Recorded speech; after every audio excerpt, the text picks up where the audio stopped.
about branding. In particular, it was about source. It was about when do you know what sources to have, what sources to ask for, where do we get our sources. It was really about, as entrepreneurs, as branders, as people, there's a different mix of people in the room, but most people to some degree were entrepreneurs. And it was really a topic of when do you know who to ask for advice, how to ask for advice, and why you ask for advice. So there was that kind of topic. And I was thinking about that, and when I was prepping for class, I was thinking, it still applies. You should know in general, right, whenever you ask for advice or seek for any type of information from anybody, who you're asking from, what their background is, where they're coming from. It's really important. And so I felt like we're going to talk a little bit about who wrote the text that we're going to read, because you should know about who this guy is and is he legit or not, and it goes the same with when you go to a yoga class. Know who your teachers are. Know where they're taught, what lineage they are, where are they coming from. It seemed like strange for me to see how important it was as an entrepreneur to tell people that they should really think about these things. It's so important for their business and their brands. But this is even so much more important because it's in your head. It's about people that are impacting your mind and your soul. So we're gonna talk a little bit about who Jason Kappa is. Born 1357 to 1419. There are some things that I'm going to talk about that will be in your homework, so take notes. Anything that I have most likely on slides are things that you should just know.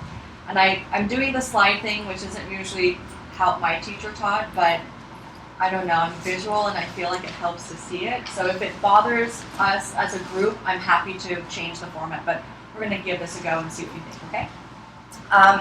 So Jason Kappa, his monk's name, he had a monk name by the name of Lobsang Drakpa. But we're going to go with Jason Kappa. That's how you're going to really know him as. Can we say J? J. Song? Song. Kappa. Kappa. J means Lord.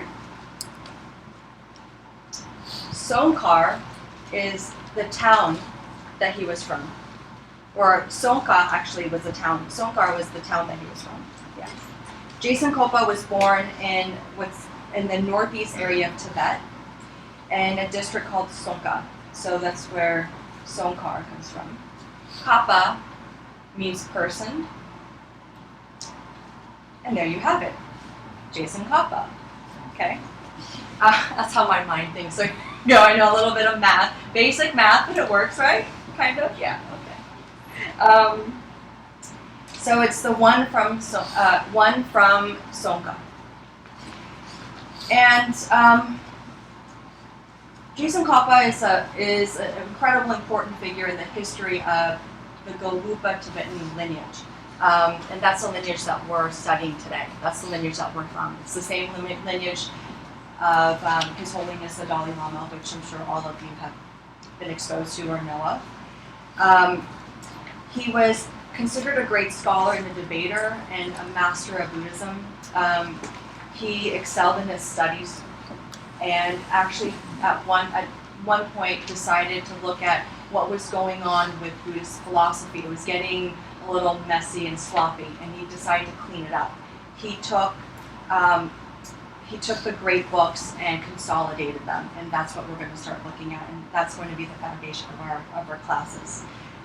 He also attracted great scholars, a lot of really great debaters, and when he decided to create a consolidated version, or when he decided to create the consolidated version of 5 great books, what he came up with is the Lam Rim Chen Mo, which is also called the Steps of the Path to Buddhahood. Can we say Lam? Lam. Which is path. Rim. Rim. That's the steps or stages of the path. And Chen Mo. Chen Mo. Chen Mo, the great. Okay. And that gives us Lam, Rim, Chen Mo. Fun fact I thought was interesting is that Mo, so in some of the great works, we actually refer to the wisdom and holy work as feminine. And so Mo in Chen Mo is the feminine, and just because wisdom is in the feminine form in Buddhism. So I thought that was kind of beautiful and interesting, and I don't know, a little props to women.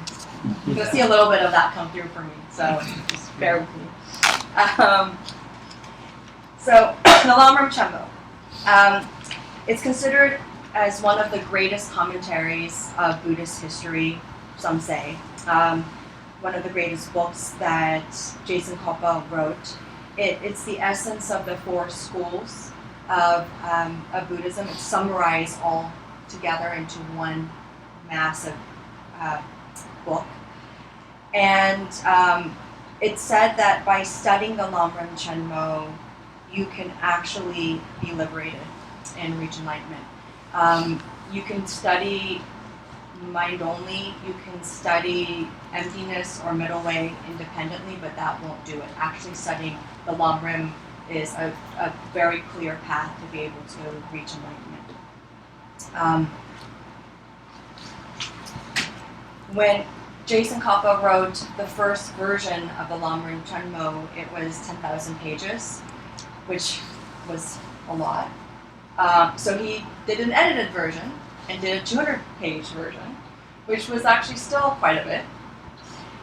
And then from there it went to a 10-page version. And from there he actually decided to challenge himself, or it was asked upon him, to do an even shorter version, a one-pager, that was 14 verses. And that's what we have, is the Lam So Nam Sam, the three principal paths. And that is going to be, those will be the 14 verses that we will be studying for ACI1. Okay. Can we say Lam? Lam. So. So. Nam. Nam. Sam. Sam. So Lam So Nam Sam was written because one of Jason Koppa's students, Nalwang Drapa, who is not considered one of like his more famous students. Some of his famous students would have been like the first Dalai Lama. But Nalwang Drapa was a student of Jason Koppa. Jason Koppa had asked him to go and create 108 monasteries, which is quite a daunting task. I can't imagine what that must be like. And while Nalwang Drapa was creating the monasteries, they had written letters with Jason Koppa back and forth. And Jason Koppa would be giving him advice or feedback by letters. And at one point, Nalwang Drapa had asked Jason Koppa if he can create a consolidated version to be able to teach the three principal paths to the people in the east of Tibet. And that's where the 14 verses came from. So we have Lam as the path. So is the principal or main. Nam, which is type. Sum, that is three. And that gives us Lam So Nam Sam. Okay? Let me know if I'm moving too fast.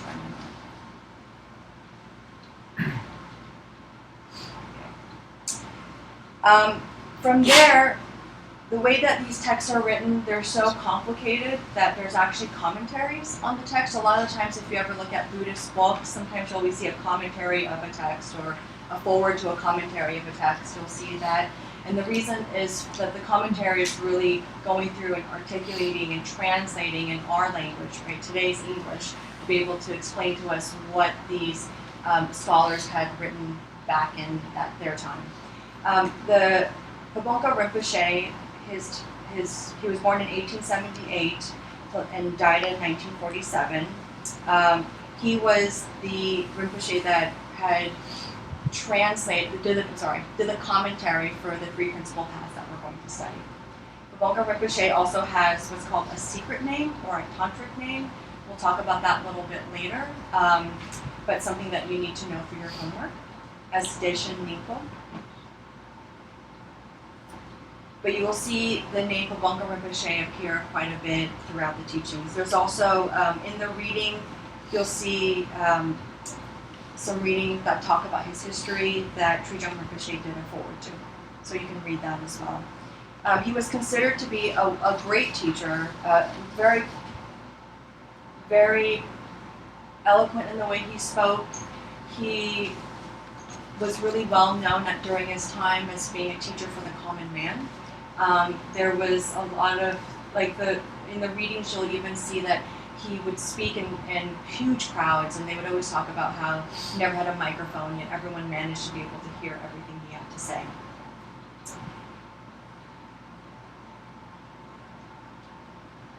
So we're going to do a little timeline lineage so that you see where this all came from. So we have Jason Kappa, 1357 to 1490, who we just talked about. Nangwang Drapa, who is a student who asked him to do a consolidated version of the three principal paths that we're going to be studying. The commentary of the three principal paths that we'll be looking at is written by Kubonka Rinpoche. His dates are 1878 to 1941. Then from there, it was taught and printed by Chang Rinpoche, who also wrote the foreword of the homework that we're going to be reading this week. So that was a direct lineage there. Oh, fun fact: he was also the tutor of His Holiness. I thought that was so nice. Chang Rinpoche passed on the teachings to Ken Rinpoche, who passed away in 2004, who was the teacher of Geshe Michael Roach, who is the teacher of John Stilwell, who I learned from. Okay, so that's kind of the direct line that you see.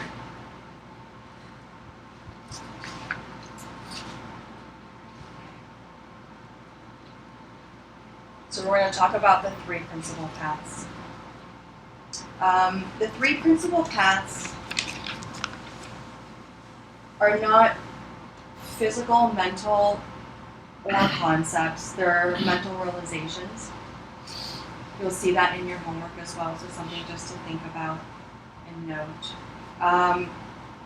It's considered to be a path to achieve the goals, to be able to be free from suffering. They're the main foundation principles of what Buddhist philosophy is based on, and we'll talk about them more throughout the class. Today will just be an overview of the three principal paths.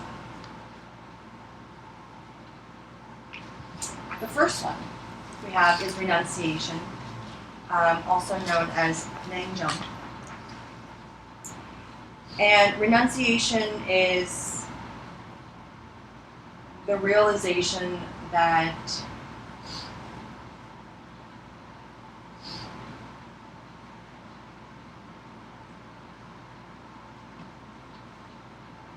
this isn't working, right? That like something about life, the way it's functioning, just isn't quite working, right?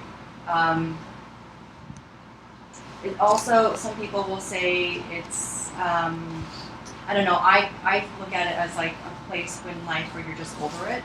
Like that's how it kind of resonates with me. I'm just over it. I'm over all of it. I don't want to do it all. It doesn't make sense, right? It also can be, I've heard it in different ways where it's about seeing the limitations of life and realizing that ultimately the way that things function just aren't working and bringing happiness. It's also that you're not being fulfilled. You know, there are times that I've also heard it as seeing that everything is suffering and pain, right? And that's also a very tricky thing, because when I say that, it's like it's the idea that life is suffering, right? Everything in life is suffering. That ultimately, it is all suffering, and the Buddha talks about that. And so we look and we start to think about and talk about: is that really true? You know, is it all suffering? Does it all really suck? You know, what does that really mean? Can you have Nenjung and have money and luxury in life? Can you have all these good things? Are those considered suffering too? So what does renunciation really mean? What does it mean when we say life is suffering? And the idea of impermanence comes into play here, right? That everything ends or everything dies or everything stops at some point. So we'll take a look at that and actually go deeper into that during this course. The second thing is bodhicitta, also known as Jangsen. This is considered the Buddha mind, and it's not really the mindset of the Buddha. It is really about the mental function, or it's about the awareness and the state of consciousness is what bodhicitta is. It's really it's from a place of wanting to actually free yourself and other people, the wish for wanting to free yourself and other people from suffering is what bodhicitta is. Sometimes we've heard it as a bodhisattva. Has anyone heard that term before? A bodhisattva, one who embodies a bodhicitta mind.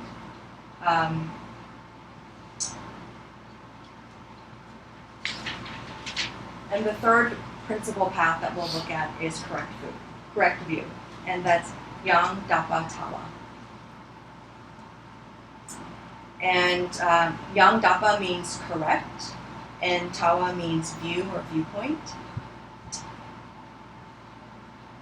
And what correct view means is that it's starting to look at and see that the world really doesn't function the way you think it does. There was someone over here that was saying something like that, right? Like something about how reality. Remember someone over here saying when they're introducing stuff, like they want to really know what's going on or what's happening in reality. Yeah. So this is where you start having correct view, and we start looking at that. What does that really mean? What does correct view mean? What does it mean? In Buddhist philosophy, we'll say a lot of everything is a projection coming from your mind. Has anyone heard that concept before? Right. What does that really mean when you have a projection coming from your mind? And this starts to get wrapped up into the ideas of karma, timing of karma, what karma means. One thing about correct view that's always really interesting for me is that when you have a misunderstanding of how things function, which is for the most part, at least I can speak for myself, I don't know about the rest of you, but when you generally have a misunderstanding, you think the world functions in a certain way. Like the good example that I hear a lot, that I've been taught a lot is money, right? If you lie, sometimes if we lie, we think we actually make more money, right? If you're in a situation where you lie, you think you've made a little bit of money. I lied about that, and that's why I made more. I lied about that job, and I was able to get this. And there's this idea that we have of if you think you do one thing, it actually results into the other thing, that direct relationship, and that's not necessarily the case. And if it were true, if every time you lied and you were able to make money, then it would hold true that would happen every time, but that doesn't always happen every time, right? Sometimes you lie and you don't make money, and sometimes you lie and you do make money. So then what's really going on, and what's the logic behind that? Does that make sense? Yeah?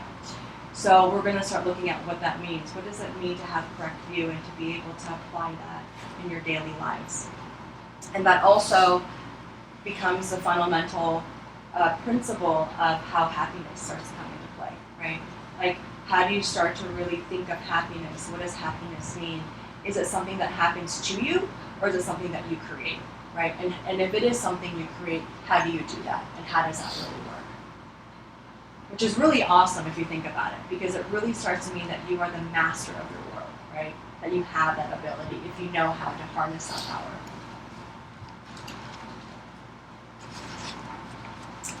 Are there any questions before I move on?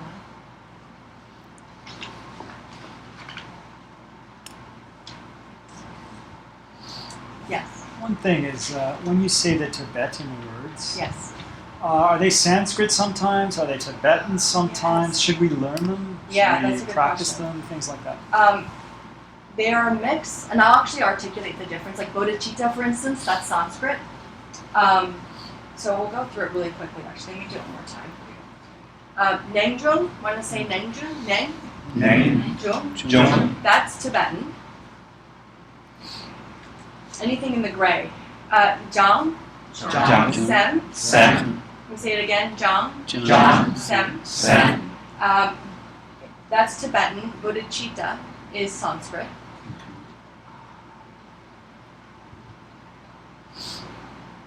And for correct view, Yang Dapa Tawa. Can we say Yang? Yang Dapa Dapa Tawa. Tawa.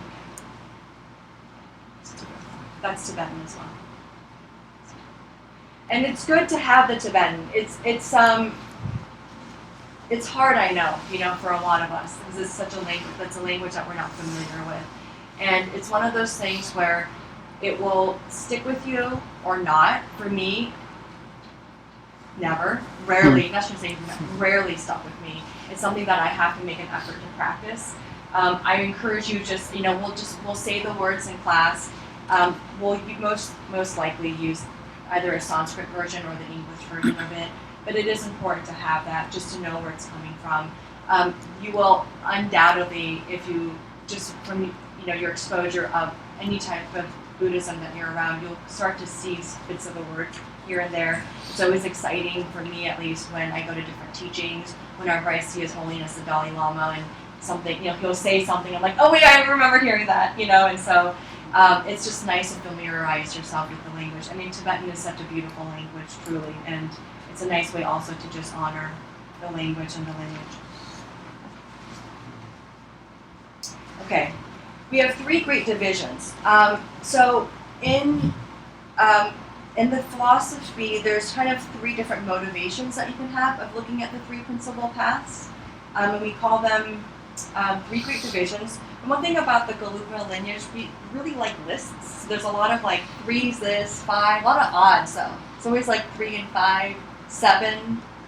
I don't remember a lot of 9s, no 1s, but 3, 5, 7. Hot numbers.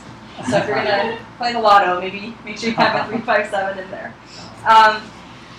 The 3 great divisions are 3 levels of motivations that are generally out there that can be looked at for how one applies to the practice, their motivation for the practice. There's the lesser scope, there's the medium scope, and then there's the greater scope. The lesser scope is really having a motivation of where you want to escape suffering for just yourself. So the idea is, right, in Buddhism we believe in reincarnation, and that's something that we will also talk about later. There's another course that will go into reincarnation. But with lesser scope, it's really about, I just don't want a lower rebirth. Like if I'm born a human, I just want to stay in this realm. I don't want to go to hell. That's all I really care about. So you're really practicing from a place, and your motivation is, I just don't want to be in a lower rebirth. Okay.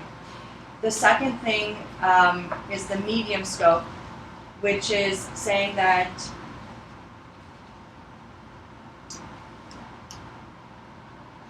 I want to obtain nirvana. So it's saying I don't want suffering anymore. I want to end all mental afflictions, meaning I don't want to be distraught. I don't want that suffering, but I just want to reach nirvana. That's where I'm at, and it's just for me. I want out, and I want out in nirvana. That's where it's at. Okay, that's medium scope, and there's the greater scope, which is where you're saying, I want to reach enlightenment. So I want the full path. I want all of it. But I don't want it just for me. I want it for me and everyone else in the world, right? So it's taking the whole world with you. And that's what bodhisattva mentality is, right? To be a bodhisattva or bodhicitta is really this idea that you're not interested in just helping yourself. You're interested in helping you and everyone else around you. And there's a really big distinction with that, and we'll talk more about that as well. In the different lineages of Buddhist practice. And there is, just so you know, there is no right or wrong way to practice.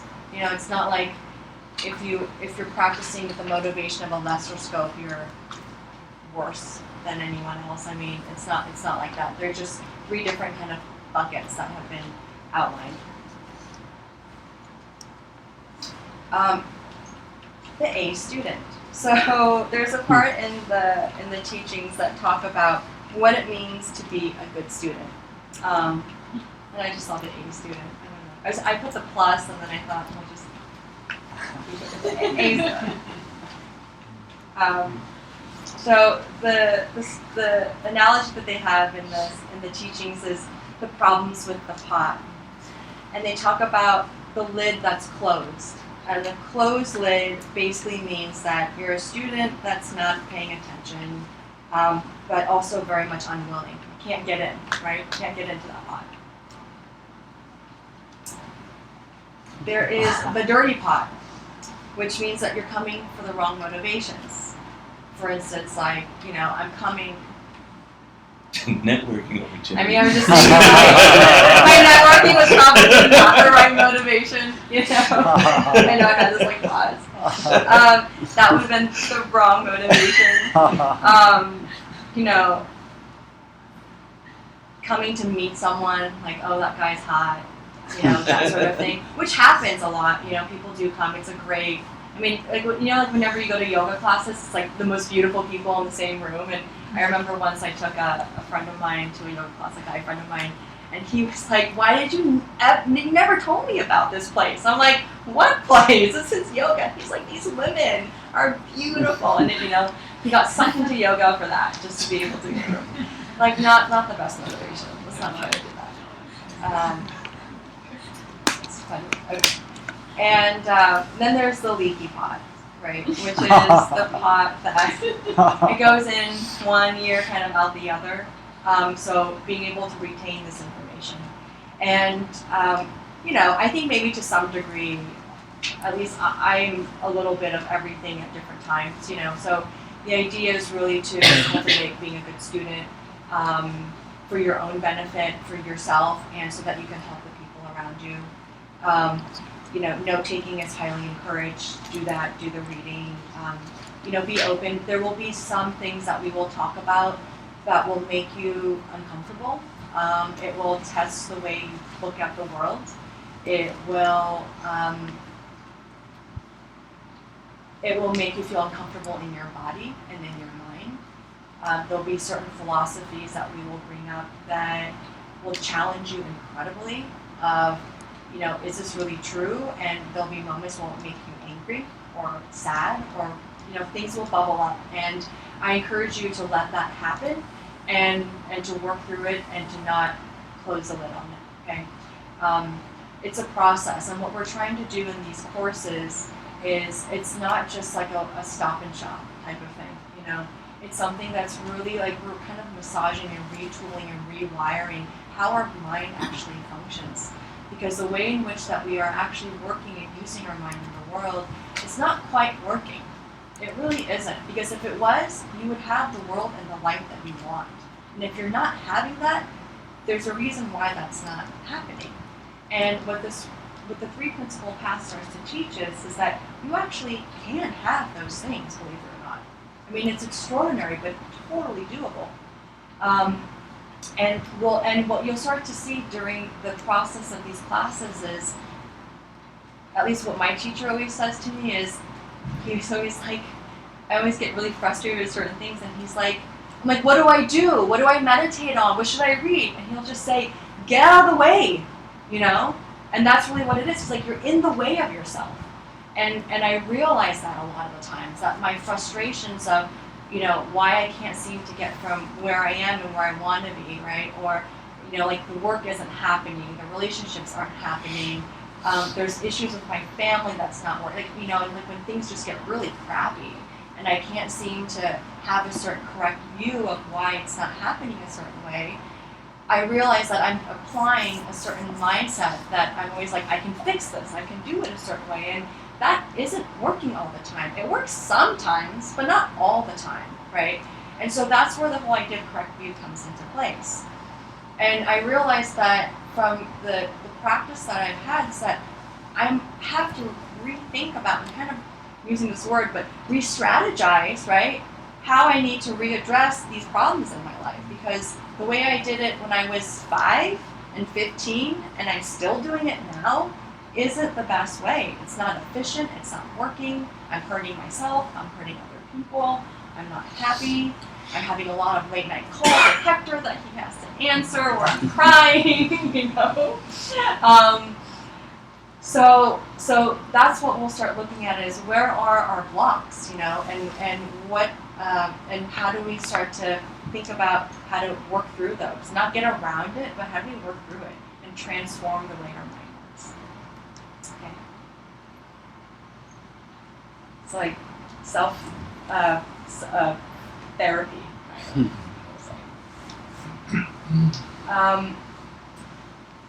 So that's pretty much the gist of the overview of the class, okay, of what we're going to be studying. We'll go into depth each class from here on out and going into the 3 principal paths. We'll spend a lot of time diving deep into them and looking at them in a bunch of different angles. We'll have discussions in class about some of these topics. You'll have homework. There is a homework assignment on the back of it that you will get an email. Oh, we should pass around a piece of paper. I'm doing this right now. Actually, can we do it in this notebook?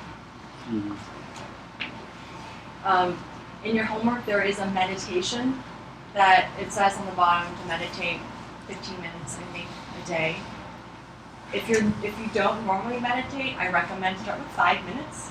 Don't make it 15 because you want it to be like you have to do it so it's still fun. Like you want to leave the cushion or your seat on a good note. The high note, low note doesn't make you want to go back. At least I hope that, So start with 5 minutes, build up to it. There are meditation classes here at the 3 Jewels in the morning that are free, are really, really great. It's really nice to try meditation by different teachers because there's a creative way that each teacher does it. So I highly recommend it. It's a nice way to start your mornings, quite honestly. Like start early, get in a nice meditation with a group, and start your day, get your coffee, and start on a good note. That's something to rejoice over. So I would try that if you haven't done that before. We can also talk at some point about different meditations that might be helpful for all of us. What I would recommend if you don't have a meditation practice is sit on your cushion like we did today, focus on your breath. The way that we breathe and counting with the breath again is exhale, inhale is 1 rather than inhale, exhale being 1. So exhale, inhale 1. And just focus on the breath at the tip of your nose. Just do that for 5 minutes. That's a solid way to start. Do it a little bit every day. Find an area in your home that's not cluttered, and just sit and just start moving those meditation juices going, okay? So that's something I would highly recommend every day, everybody. If you can please write it in your notebook or in your homework that you'll be turning in, that you've done your meditation every day. I like to take a look and see who's meditating and who's not. I know, it's kind of sucky, but that's the way it's going to roll with me. I'd like to know what you're up to. What else before we finish? I don't know if it was set up when we came in, but this is a donations class, so please, there should be a bowl sitting outside on the counter, or no? I think they. You can do either way. If you didn't pay, there's a bowl that's outside. So hop in. It's a $15 suggested donation. If you can't do 15, give 10, give 5, give $1, but just give something. You'll feel better about yourself. So just pop something in and do that. What else? There's a Facebook group for ACI at the 3 Jewels called ACI at the 3 Jewels, where any last minute updates, if you have Facebook, which is a brand new app on the internet, you'll see the broadcast from this class. So if you missed something or you can't come 1 week, the broadcast from this class will be available in there as a link. Any ACI courses, so you'll see mine on Thursdays, you'll see G's on Tuesdays, and everybody around that studies ACI at the 3 Jewels is connected in that group. Any changes to the schedule will pop up there, as well as each teacher sending you an email. Any comments or questions that you can have between each other can occur there as well. So it's a good way to keep informed. Also, 3jewels.org you can click on the join the newsletter, and you'll get weekly or bi-weekly updates of any schedule changes. So if for some reason you're not here one week, you'll be able to find out in advance, if not the class before. So ACI at the 3 Joules, ACI at the 3 Joules Facebook group, or 3joules.org. I'll email that out to everyone Yeah. so that they Yeah. have a list so you And for those of you that are new here, 3 Joules is totally volunteer run. So the donations go to pay the rent. If you like coming to classes, that's what you're paying for. I'm not making money off of it, I mean. Nobody gets paid here. So, and if you love it here, you can volunteer and be at the desk and sign people in. There's lots of things to do here. Including lots of design work volunteer.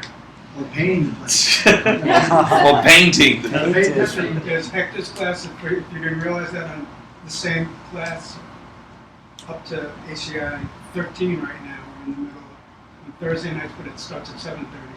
So there's stuff going on here if you want to volunteer, if you want to be around and work. But the donations really keep the place running. So it's what I used to always do is make a donation at the first class for all the whole course. You can do it that way a couple times a year. There's it's the Dollar a dollar a day. day thing going on. But it's what keeps this place in existence. So nobody's making money. 20 years this year. Paying Yeah, the rent. 20 for years 20 this years, year. yeah. It's a big deal. Free donation. Yeah. Especially in New York City. Any questions before we wrap it up? Go play out in I have a question. the sunset. What should we think about? So I remember coming to the very first of these courses and my mind be going, what the hell did I walk into? This is Yeah. so outside what I thought it was. The thing that kept me going was not the relationships I could have. But it was something, there was something going on in this group that I couldn't put my finger on it, and my life was so sucky outside that it was convenient to keep returning. But it was hard for me. So what should we go away thinking about for this week, about this different view of what our life's about, these 3 steps, Yeah, of the 3 principal Yeah. paths. That's a good question. So,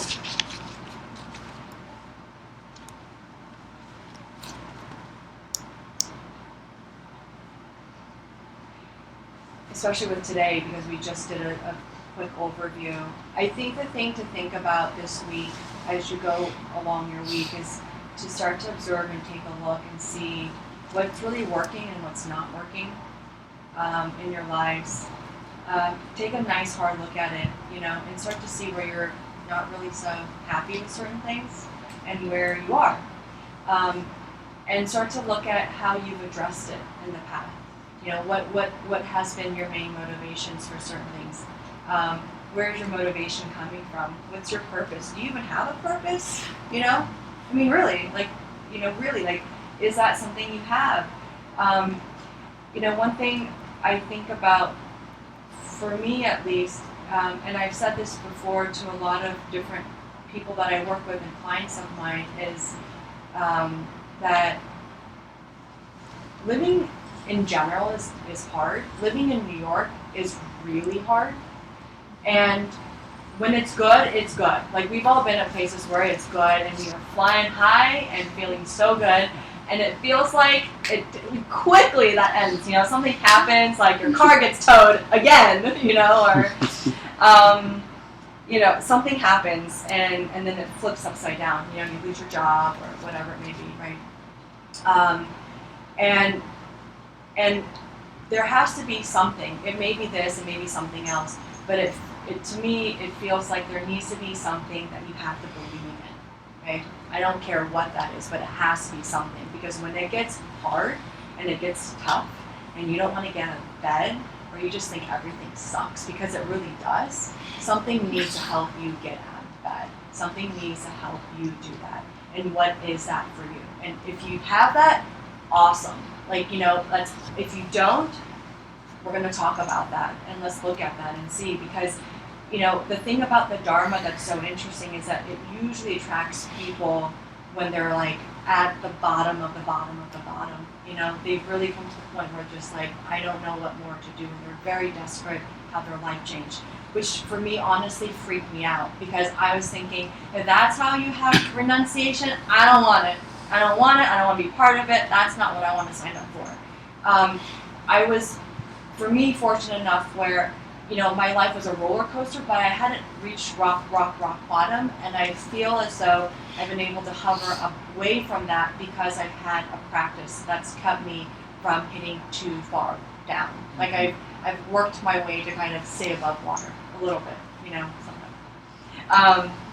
And so I would say this week, you know, take a look at what your purpose is. You know, if you have a chance, write it down. Write down what you think it is, and take a look at it, and see it again, and be like, is that it? Is that, what is it? Because if your purpose is something like, I want to make a lot of money, then we got some stuff to work on, right? Because when you have a lot of money, are you happy? Right? You know what I mean? Like, I just need a little bit more money. Okay, I need to have that job. I need to get that client. I need to have a nicer place. I really want that espresso machine. I'm like obsessive. You know, that's going to make me happy. But when you start getting all those things that you have, are you still happy? Right? Is that really working for you? Most likely not, right? So take a look and start seeing, what is your motivation? What is your purpose? Have you really been truly, ultimately happy? And let's take a look at that next week. Does that help? When do we do the pen? Oh, yes. The pen. The pen will be later in the course. Yeah, when we start looking at worldview. Yes. What? When we look at correct view. Yes. I can't even. Yes, the correct view. Yeah. We'll have a conversation about correct view and what that means, and there's something that we do with the pen. So you have to come back. So you have the pen. It's good. It's good. It's worth it, isn't it? It flips you out, doesn't it? That's what me out. The first time I did it, it's like, no, what? And then I start looking at everything that way. You've done it. Yes. I think I will explain to us, but when you mentioned the business scopes, the lesser and the medium. Yes. Could it be focused as a growing process, starting maybe and evolving? Yes, yeah, into the sure. higher So levels? your question was, when you looked at the 3 different scopes, lesser, middle, and higher, right? Could you start gradually at lesser and then move your way up? Absolutely. A lot of the times, most people that are introduced to Buddhism, you start with just saying, I don't want to go to hell. Like, that's good. That's a good place to start, to just even think about that, right? Because that, I mean, most people in the world really don't even think that much, right? They don't really think about what happens after I die. Do I come back? Do I just go nowhere? I mean, there's that conversation. So you start at the lesser scope, and that's a great place to start. Because now you're just starting to get to a place of thinking about the other options available, right? What's going on, and you're looking at, what does that really mean? And that really just is about looking at karma. And what we start to do in that level, just in the lesser scope, is observing karma, what that means. And that is solid. That's a solid foundation to start, you know. And then from there, we'll build on it. And you'll start to see what it means, and, you know, what you're in for, and if wanting the middle scope, and then to go to the higher. I mean, you pay a price the higher you go up, you know. So we'll talk about that as well. Yeah. Yes. If you don't fit into the 3 grade divisions or one Yes. of the 3, are Yeah. you seen kind of as a student still, as just an unmotivated student? Yeah. Where do you kind of fall with that? Yeah. I think you're seen as a student no matter which scope you're at. And you could be in a place where you're like, I don't even know if I subscribe to any of this yet, right? Which is fine. There isn't really a place of judgment. So that's the one thing, too, that I think is very interesting of the Buddhist philosophy versus, I don't know, I grew up Christian, and there's like a judgment thing that goes on there, like that's bad, that's good, you know. There isn't really like a black and white bad or good, or you are or you aren't sort of thing in Buddhist philosophy, at least from what I've been exposed to. So if you don't fit into one of the 3, those are just 3 different ways that one can address and approach the practice. usually you, at some point, as you start to evolve your practice, you will kind of organically flow into one of those, because that would be one of your motivations. And if you're not there yet, that's okay, and you'll start to figure out where your motivation will lie. Does that make sense? Yeah, because at some point if you do subscribe into reincarnation, for instance, and you understand what that means, and you look at that, then assuming that you want to not be suffering, you usually start at a place where you just don't want to be having a lower rebirth. That just seems like a basic place. Like I don't want to go to hell, right? Or I use the word hell, but I don't want to be born as an ant. I want to stay as a human. Like that would be kind of the entry point. Does that make sense? Yeah. I know it's not technically exactly the lesser scope, but even if someone didn't accept reincarnation, you could still have a motivation Sure. for this life. Yeah. Like, I want this life to be good. I don't want shitty stuff to happen in this life. But, because I came into it not really. I was like, I don't know about that. Yeah.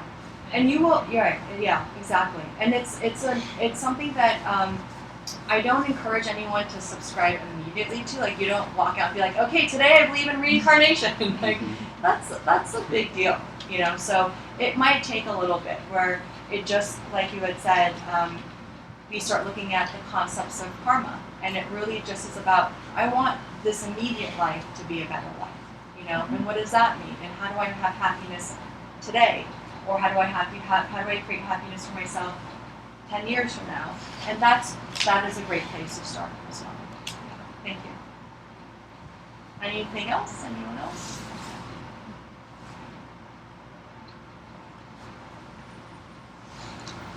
You gotta do the mandala first. Oh, where is it? Oh yeah, sorry. Yeah. Yes. Oh, that's Then the I skip refuge. over. One before that. The one before. Yeah. That's it. Yep. Yes. So, and then you do the rest. Skip. And then you do Sajiya Buhi Jishim Metotra Nriyaling Jiyan Padi Sambe Shindu Mitelari Drogen Namda Shimla Chipasho Idam Guru Ratna Mandala Kamyatayami Gewadi Yogu Sunam Yeshe Soksoshim Sunam Yeshe Junwe Dampa Kuni Topa Shosho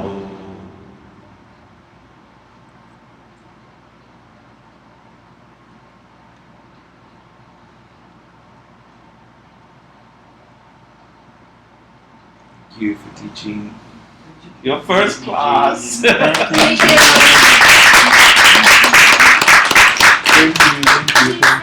Thank you.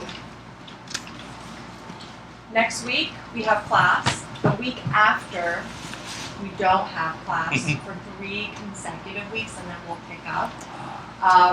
My team and I, we do work in Malawi, which is in Africa, in case anyone doesn't know. It's okay if you don't, I didn't know either. So, and we work with girls, and we do girls' education.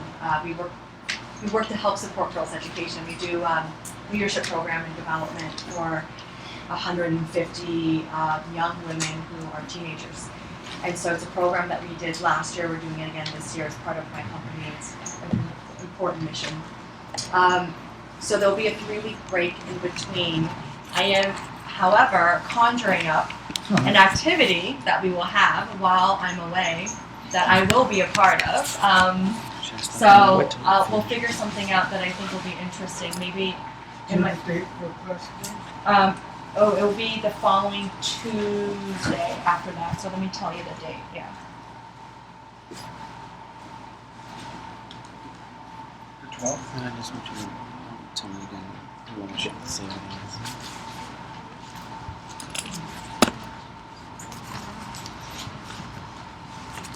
The 2nd. ACI. So we have class the 5th of July, and then we skip 3 weeks and we go to ACI1. August 2nd. A, right? Class Oh, C. okay. ACI1C. But you will have 1 activities, B. just so you know. Right. They'll be fun, Is it okay? but We did either point I'll first keep half. you wrapped in. We have Got summer it. homework. And then then principal, Summer teaching school. 3 Principal principal. Well, Thank you so much for We should change coming. it. I hope to see Yeah. all of teachings of you Buddhism, or next is it next Tuesday. Whatever it is, we'll call I it the will same. email I you can't remember. all tomorrow, so you have my contact information. And I'll give you information about all the readings and homeworks. If you have any questions at all, please do not hesitate to reach out. It's really important that we have this open dialogue. So anything that you're curious about, or if you want to meet or get on the phone or whatever it is, feel free to reach out. I'm happy. I'm available. I'm at your service. So please utilize my time and resources. Okay.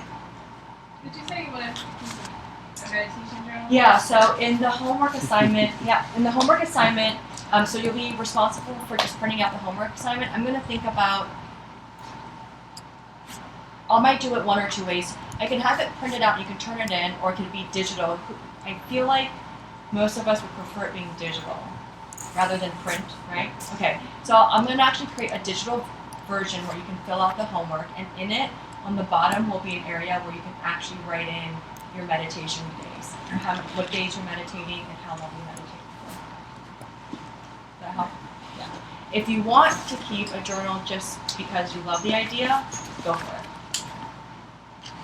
But for the homework, there'll be an area that will show where you can do it. Where you write in. No, go ahead. No.